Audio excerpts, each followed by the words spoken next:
주말을 달구는 정치권 쟁점들 짚어봅니다. 김진욱 민주당 당대표 언론특보, 김기훈 국민의힘 미디어 대변인 나오셨습니다. 안녕하십니까? 안녕하세요. 자, 먼저 첫 소식입니다. 오늘 이재명 대통령이 김인호 산림총장의 위법 행위가 발견됐다면서 직권면직 처리를 했는데요. 이유가 음주운전 혐의라고요. 네.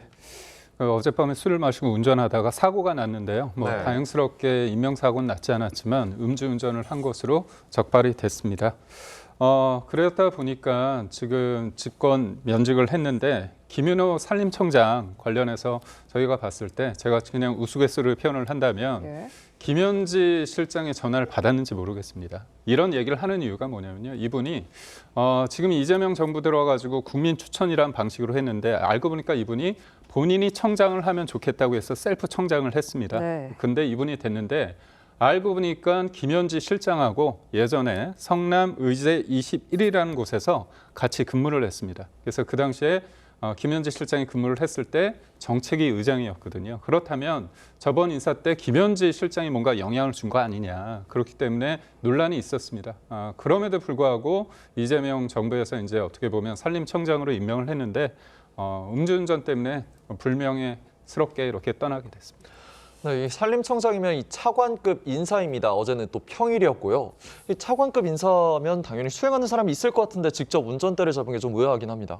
아마 이제 운전 수행은 분명히 있었을 겁니다. 다만 어제 사고가 난 시점이 밤 11시경이라고 하는 거 보면 네. 늦은 밤 아닙니까? 네. 그렇다면 운전 수행은 퇴근을 한 이후에 이런 사고가 있었던 게 아닌가 싶은데 대통령께서 이 내용을 보고 받고 바로 그 가장 그 직권 면직이라는 높은 수준의 징계 조치를 취한 이유는 네. 아마도 일벌백계 원 스트라이크 아웃을 통해서 공직사회의 기강을 바로잡겠다라는 그런 의지가 강력하게 있으셨던 것 같습니다. 예.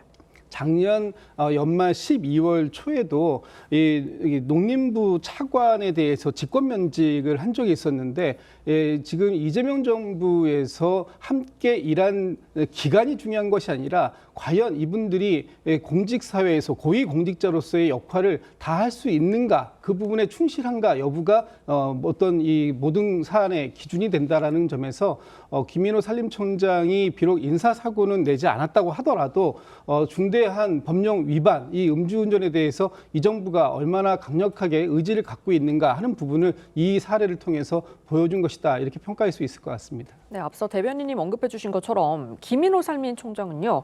이재명 정부 출범 이후 도입된 국민추천제를 통해 임명이 됐고요. 국정감사에서 추천 경위에 대한 질문에 제가 저를 잘 안다고 생각해 추천했다고 해서 셀프 추천 논란을 낳기도 했는데요. 직접 들어보시죠.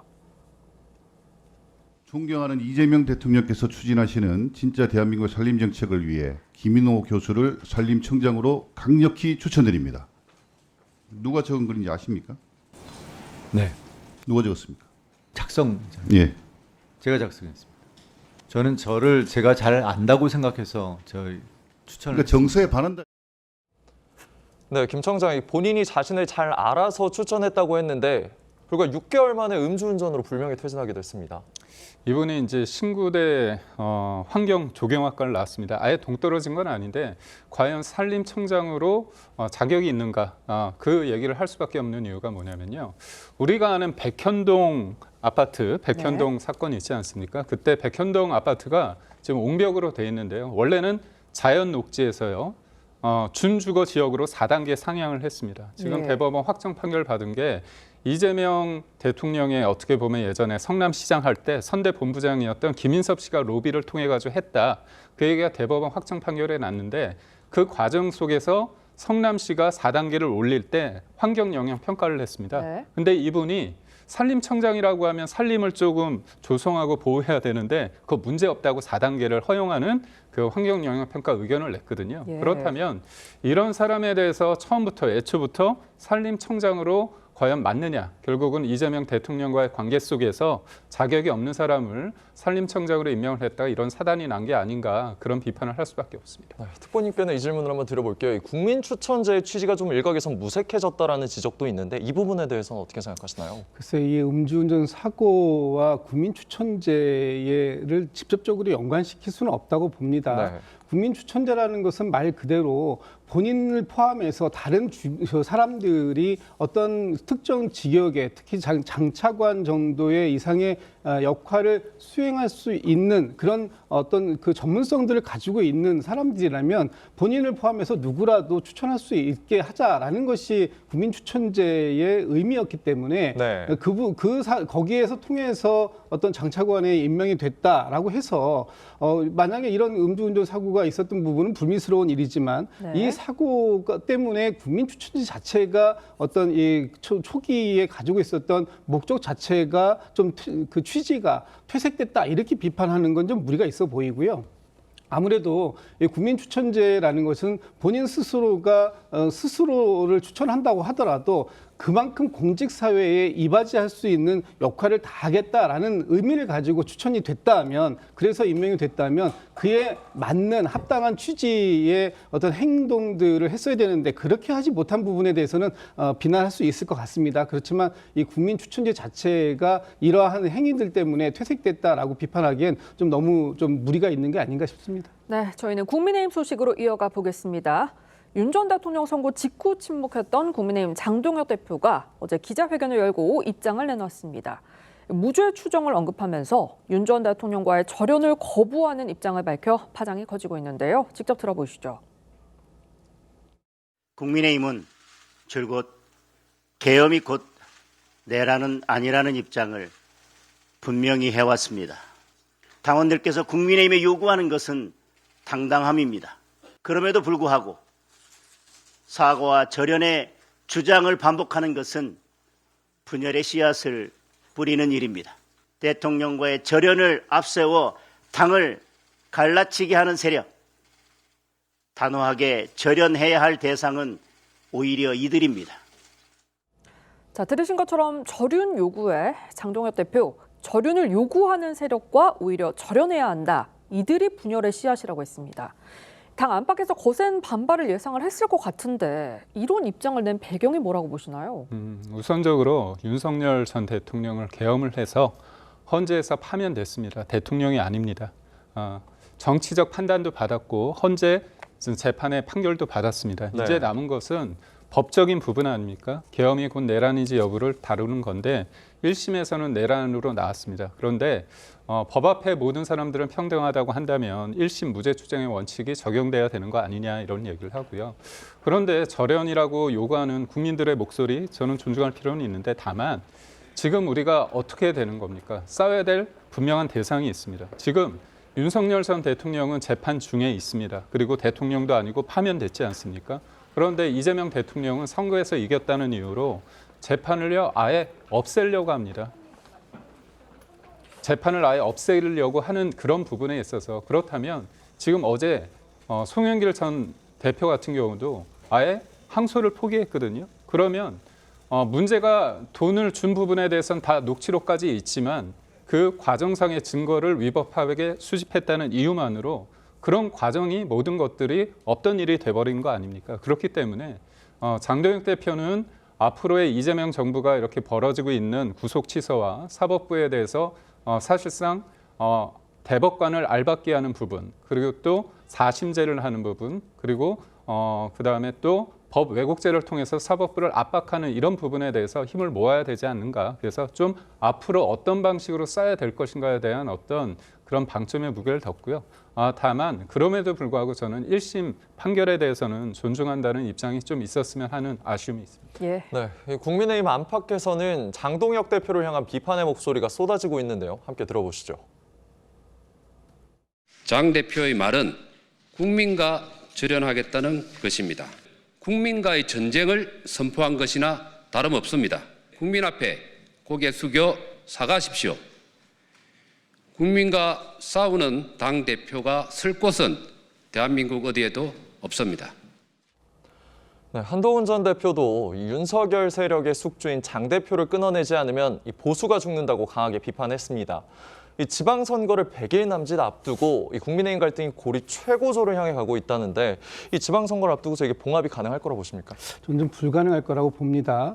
일단 12.3 비상계엄이 위헌 위법했다라고 하는 부분에 대해서 헌법재판소뿐만 아니라 법원에서 3번이나 판단이 나왔습니다. 그럼에도 불구하고 국민의힘에서 여전히 이 부분을 인정하지 못하고 오히려 우리가 윤석열이다라는 식의 메시지가 나온다면 이것은 국민의 눈높이에 전혀 부합하지 않는 그런 사안이다라는 부분을 말씀드리고 네. 지금 방금 전에 그 말씀 주신 분 나온 것도 국민과 절연하겠다라는 것도 국민과 전쟁하겠다라는 이런 비판의 목소리가 저희 민주당 쪽이 아니라 국민의힘 내부의 목소리로 나오고 있음에도 불구하고 여전히 장동혁 대표가 이렇게 윤 어게인 세력과 함께 하겠다라고 얘기한다면 실제 지금 이번 지방선거를 한 100여일 앞으로 남겨두고 있는데 그 국민의힘에서 지방선거를 준비하시는 분들은 그럼 지방선거를 포기하겠다는 선언이냐라는 비판을 할 수밖에 없을 것 같습니다.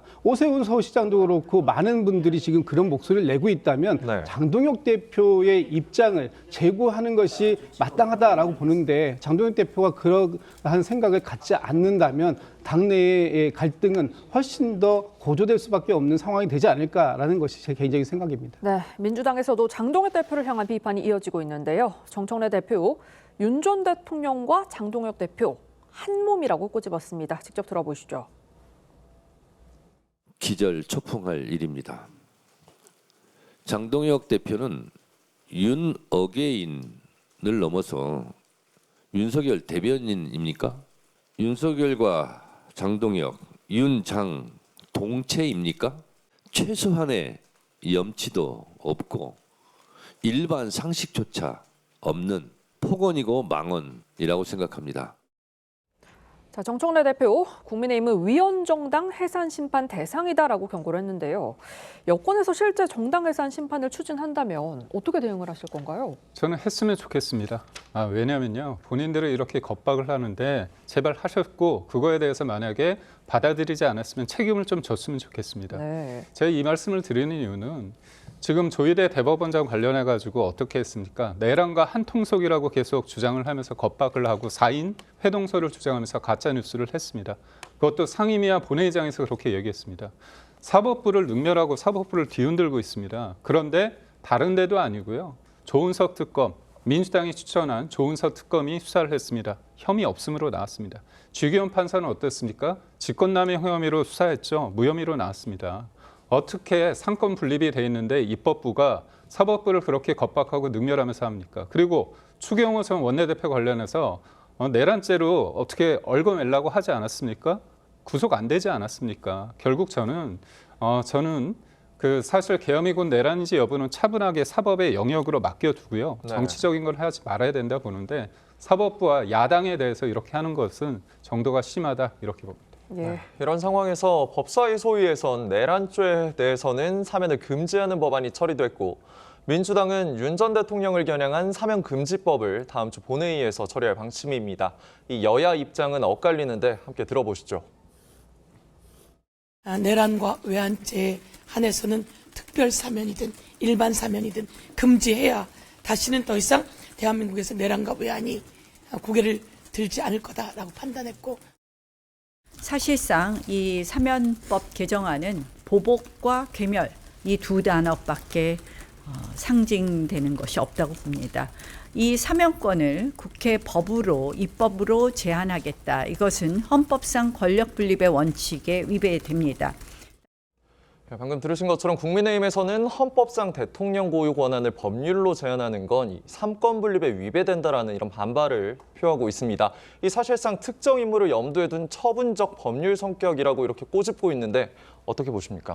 지금 뭐 특정 인물이라고 하면 윤석열 전 대통령을 얘기하는 것 같습니다. 그러나 지금 대통령도 내란과 외환죄에 대해서는 형사상의 소추를 받게 되어 있는 것 아닙니까? 네. 그 이유는 이 내란죄라는 것이 헌정질서 그리고 민주주의를 파괴하겠다라는 목적을 가지고 이루어진 법률이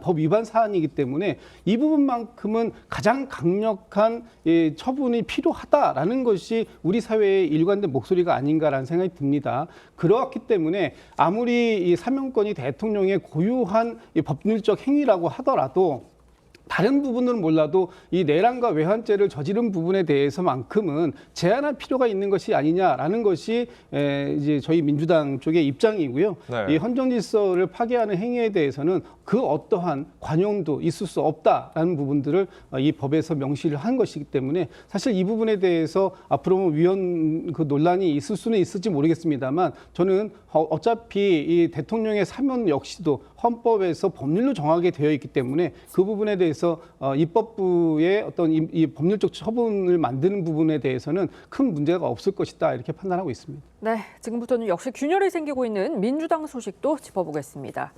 유시민 전 노무현재단 이사장이 친명계가 주축이 돼 결성한 이재명 대통령 사건 공소 취소와 국정조사를 추진하는 의원 모임, 이른바 공소 취소 모임을 미친 짓이라고 직격하자 이 공소 취소 모임에서 강하게 반발했습니다. 직접 들어보시죠. 우리가 빛의 혁명의 완수 중에 하나가 뭐냐면 이재명 대통령 사건에 대한 공소 취소라고 봐야 되는 거예요. 이것이 명분이고 일부에서 시각에서 어떤 뭐 여러 가지 정치적 프레임으로 보는 시각은 저희들이 이거 성과와 업적으로 통해서 입증하겠다 이런 말씀. 네, 공소 취소 모임은 당초 87명이던 참여 의원 수가 104명까지 늘어났다 이렇게 세를 과시하며 국정조사 의지를 재확인했습니다. 이 친명계가 사실상 새 결집을 도모하는 모습인데 이 지도부가 국정조사에 힘을 실어줄 거라고 보십니까? 지금 민주당에서는 검찰 개혁을 하는 이유가 정치 검찰 없앤다고 그러는 거잖아요. 네. 그런데 지금 이재명 정부의 검찰한테 공소를 취소하라고 압박하고 있습니다. 문제가 있다면 재판에서 다퉈야 되잖아요. 저는 유시민 작가와 관련해 가지고 제가 이분에 대해서 이렇게 지지할 줄 몰랐는데 정상이 아닌 겁니다. 사실 생각해 보십시오. 죄가 있는데 유무죄를 통해 가지고 대한민국 국민은 모든 사람들은 법정에서 다퉈야 되는데 어떤 사람은 재판이 중지되고요. 또 주변 사람들은 항소 포기나 상고 포기를 통해 가지고 갑자기 무죄를 받습니다. 그리고 본인 재판 관련해서는 아예 재판을 아예 없앤다고 하는 거 아닙니까? 그러면요. 과거로 돌아가서 내가 했던 행위 자체가 없어지는 겁니다. 국민들의 머릿속에 있는 기억들을 다 삭제한다는 건가요? 이건 민주주의가 아닙니다. 그래서 정도껏 하셔야 되는데 그런 차원에서 지금 민주당이 이렇게 보면 국민의 상식에 맞지 않는 유시민 작가의 말을 빌리자면 미친 짓을 하고 있다는 거 아닙니까? 그렇다면 그런 사람들이 늘고 있다는 건 뭐냐? 어떻게 보면 중도적으로 그리고 국민의 목소리를 대변하는 사람들이 점점 없어지고 있다. 이렇게 저희는 분석하고 있습니다. 네, 민주당 지지층도 분화하는 것 같습니다. 친명계 커뮤니티에서는 유시민 작가를 이해할 수 없다면서 유시민 전 이사장을 비판하는 글이 올라오고 있고요. 김어준 씨가 운영하는 온라인 게시판에는 대놓고 개파를 만든다라면서 친명계를 비판하는 글들이 올라오고 있습니다. 이런 지지층 분열로 당 내분에 불이 붙을 가능성 어떻게 보시나요? 저는 그런 가능성은 매우 희박하다고 봅니다. 네. 지방선거를 앞두고 있기 때문에 당의 지지층들은 다양한 생각을 가지고 있음에도 불구하고 결집을 해 주실 거다라고 믿고 있고요. 당내에서 지금 이 문제와 관련돼서 104명의 국회의원들이 공소 취소 모임에 가입했다라고 하는 것들, 이것이 과연 이 104분이라는 분들이 과연 다 미친 사람들입니까? 그렇지는 않을 것이다. 상당히 상식적인 부분이 있는 것이고요. 이분들이 공소 취소라는 것을 주장하는 부분은 검찰도 잘못된 기소를 할 수 있습니다. 그렇다면 잘못된 기소에 대해서 바로잡을 수 있는 이 법적 권리, 이런 부분들이 공소 취소라는 제도로서 보장되어 있는 것이기 때문에 얼마든지 그걸 주장할 수 있는 것이고 그것과 관계없이 지금 국정조사를 추진해야 한다라는 목소리도 있는 것이기 때문에 이런 부분들은 얼마든지 당내에서 다양한 의견으로 주장할 수 있는 것이고 밖에 있는 분들은 이 부분에 대해서 비판적인 시각도 있을 수 있습니다만 당내에서 이런 부분들의 모임이 있다고 해서 이것이 무조건 비판의 대상이 될 수만은 없다. 저는 그렇게 생각하고 있습니다. 네, 출렁이는 여권의 선거지용도 한번 다뤄보겠습니다. 이 돈봉투 사건 항소심에서 무죄를 받은 송영길 전 대표가 어제 민주당에 복당 신청을 했는데 같은 날 공교롭게도 이 대통령의 핵심 측근인 김남준 청와대 대변인도 어제 사직서를 제출하고 이 출마를 개항을 해서 준비하겠다고 밝혔습니다.